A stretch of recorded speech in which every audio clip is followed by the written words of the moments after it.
Well, today we have the woman caught in adultery, chapter 8 of John, with the famous line, "The one who is without sin cast the first stone." So, the first question I always think when I read this is, where's the guy? He got away, ran faster, they couldn't catch him. How did they even catch her? But in any event, she was there surrounded by a bunch of scribes and Pharisees that were more than happy to judge her as guilty, and they wanted her stoned, and they wanted to trap Jesus. They were not only were they trying to trap her, they were trying to trap, she was the bait. They're going to trap Jesus because they figured Jesus is compassionate and he's going to tell them not to stone her, and then he goes against the law of Moses, so they think they're going to have him. But what they don't realize is that you're never going to outsmart God. Don't ever think that, you've got some zinger, you're going to hit God with it, your last judgment, and he's going to go, "Wow, I never thought of that. Boy, you really got me off guard there." No. I mean, I've got my line ready. My line is simple. It's sort of, "Lord, I was weak and stupid. Please forgive me." It's about all I got. It's the best I got. But, the moment will come when we stand in front of the Lord and we have our life's review.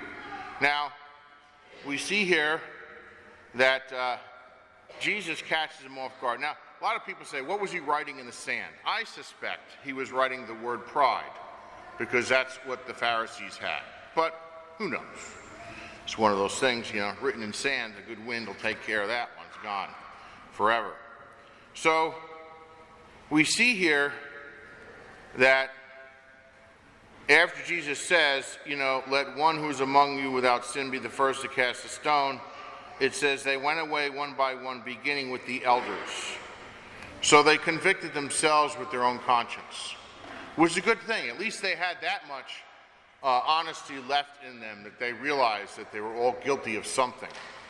And so, they were in no position to judge. It's God's position to judge, because God is without sin. So there she is alone with Jesus.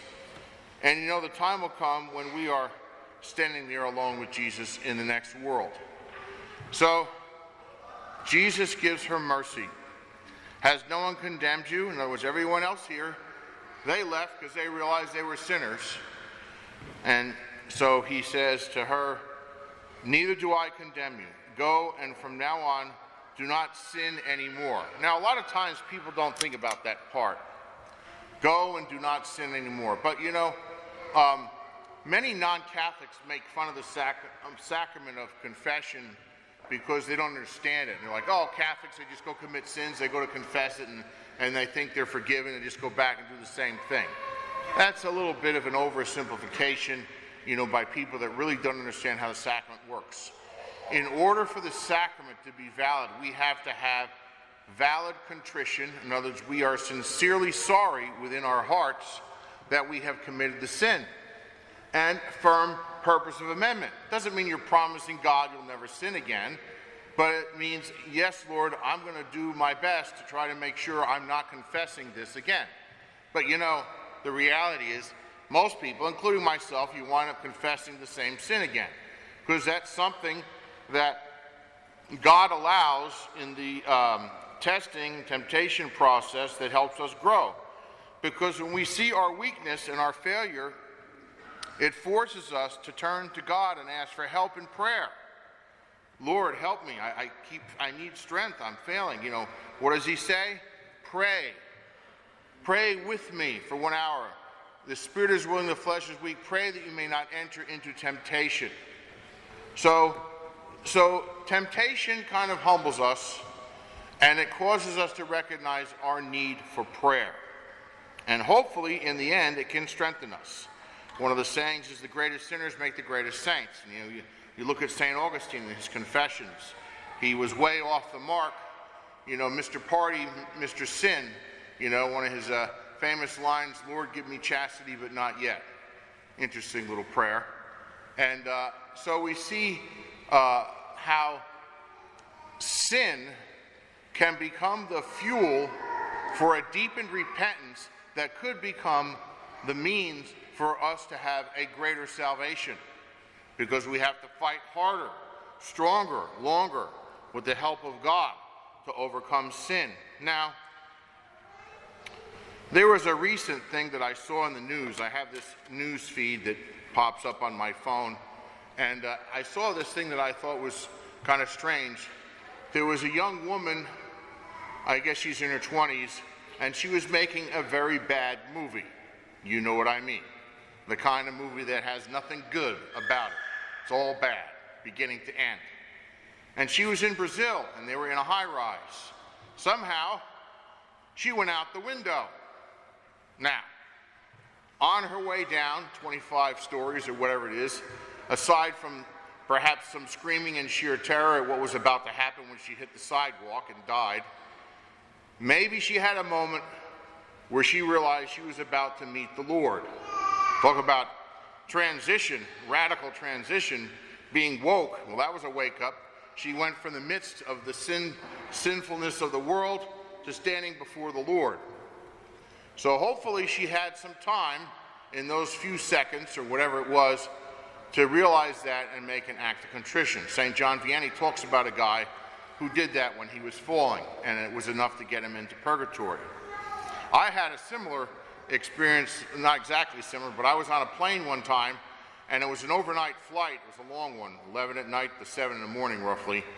And I took 2 Tylenol PMs to help me sleep, and I wasn't sleeping too good because I don't know if this guy flying the plane had a kamikaze death wish, but it seemed like we flew right down the jaws of a thunderhead. I mean, there was so much turbulence, you know, I was like worse than the worst earthquake you could think of. You know, thank God I had my seatbelt on, and the thunder and lightning. So I was praying the rosary, and I said, "Well, Lord, I guess I'm going to finish this conversation face to face." And I thought for sure, this is it. I'm gone. What a way to go. Blaze of glory. And that lightning hits the fuel tank. Kaboom. So somehow I just kept praying the rosary, and then a couple hours later I woke up, the sunshine was shining, it was morning, we were getting ready to land, and I was like, wow, got another chance. Can't complain about that. So the beauty of God's forgiveness, it's a wonderful thing. You know, a humble and contrite heart, O Lord, you will not spurn. Psalm 51.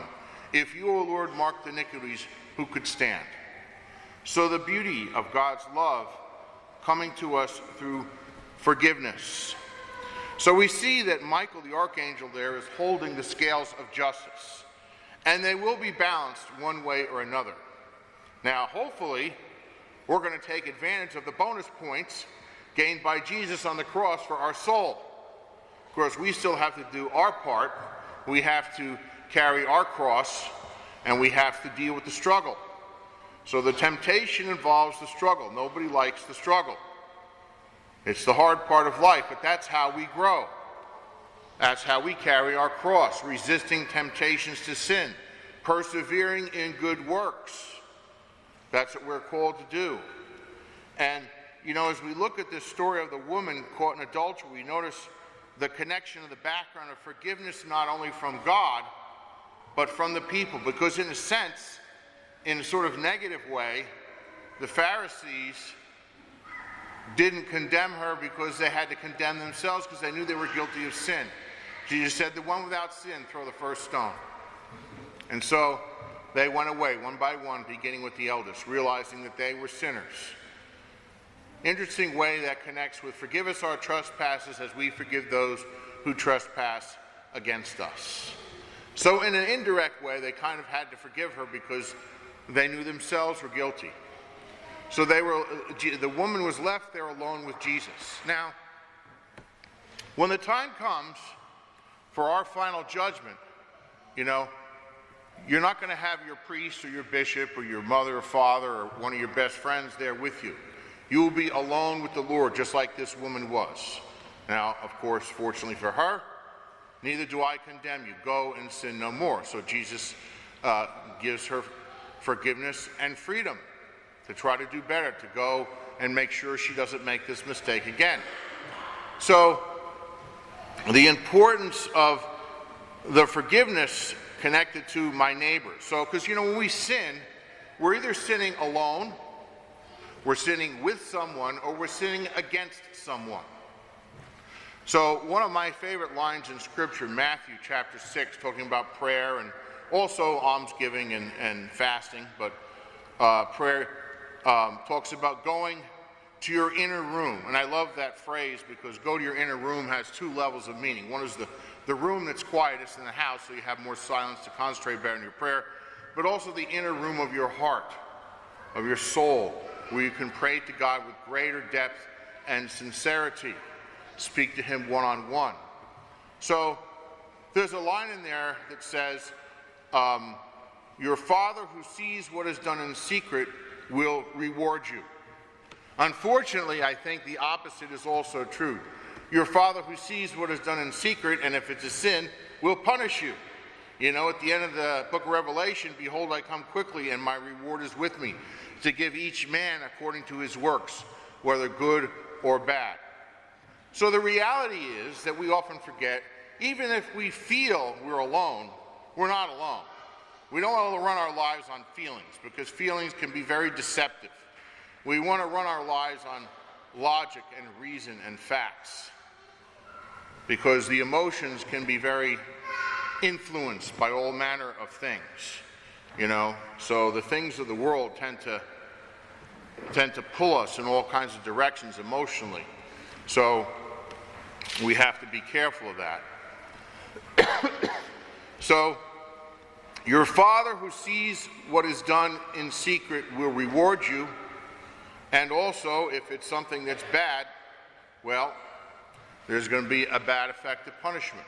So let's think about that.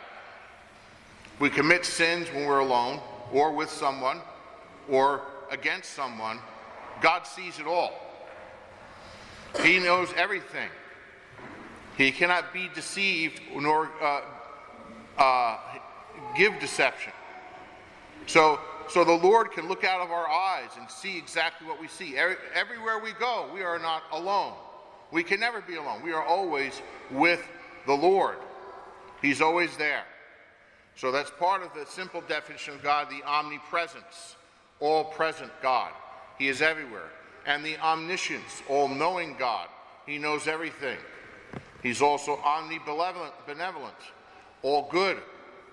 And so, something to keep in mind to help us in resisting temptation to sin is that we really can't be alone.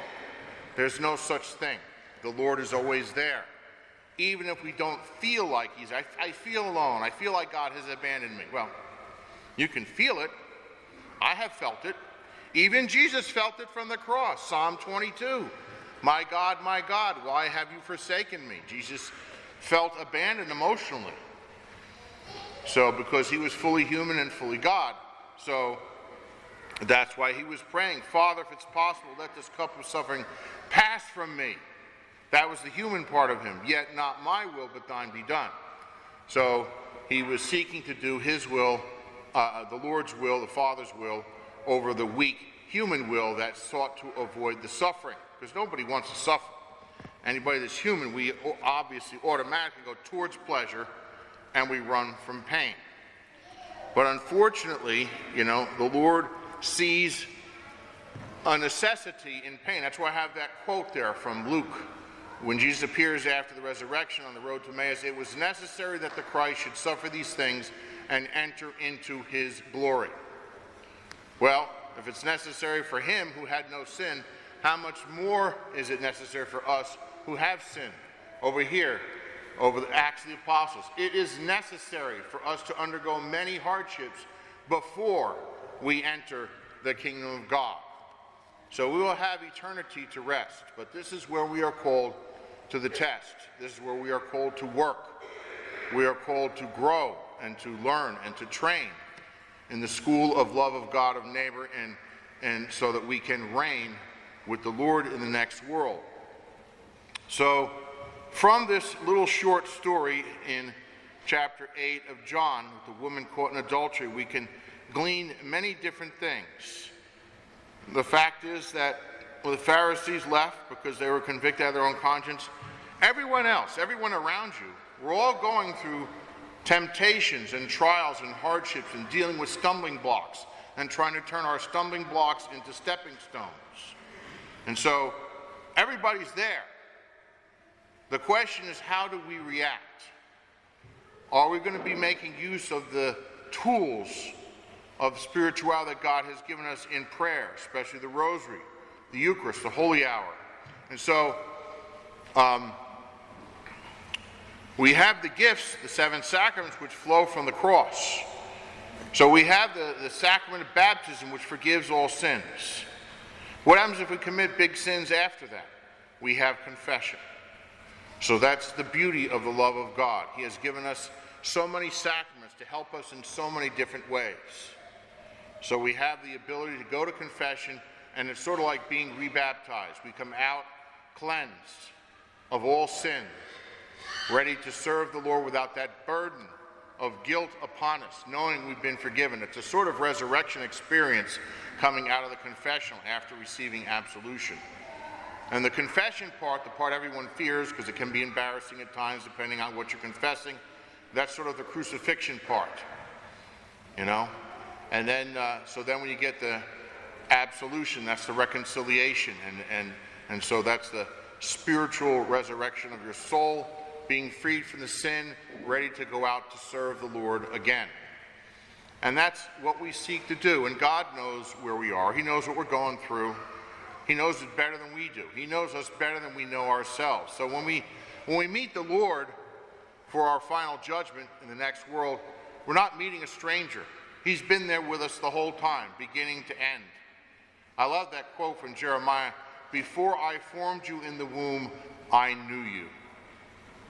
Even from before he created us in our mother's womb, he knew who we were. So the Lord knows us. He knows we got sins. He still loves us. He forgave the woman in adultery, and he forgives us, as long as we are sincere in our contrition. Contrition is sorrow for sin. As long as we, oh my God, I am heartily sorry, in other words, in the heart, for having offended thee. So that's the contrition, which needs to be sincere. It's not like we can fool God if we're not sincere. Then the other part, the firm purpose of amendment, we say it in the act of contrition, I firmly resolve, with the help of your grace, to sin no more and avoid the near occasions of sin. So we're telling God, look, I can't guarantee I'll never sin again. I can't guarantee I'll never wind up confessing the same sin I just did now, but I'm going to try. I'm going to do the best with the will you gave me, with the grace you give me, to make sure I'm not coming back and confessing this again. And hopefully as time goes on, we'll be able to slowly eliminate sins from our standard list, if you will, so that we have less and less of the same sins to confess, and we are growing through prayer, through self-denial, through carrying the cross, so that we can finally be ready to stand there alone in front of the Lord, just as this woman did. And hopefully, for all of our sakes, Jesus will say, I do not condemn you, as he said to the woman caught in adultery. And that's the beauty of God's love, mercy, and forgiveness, all put together in one package.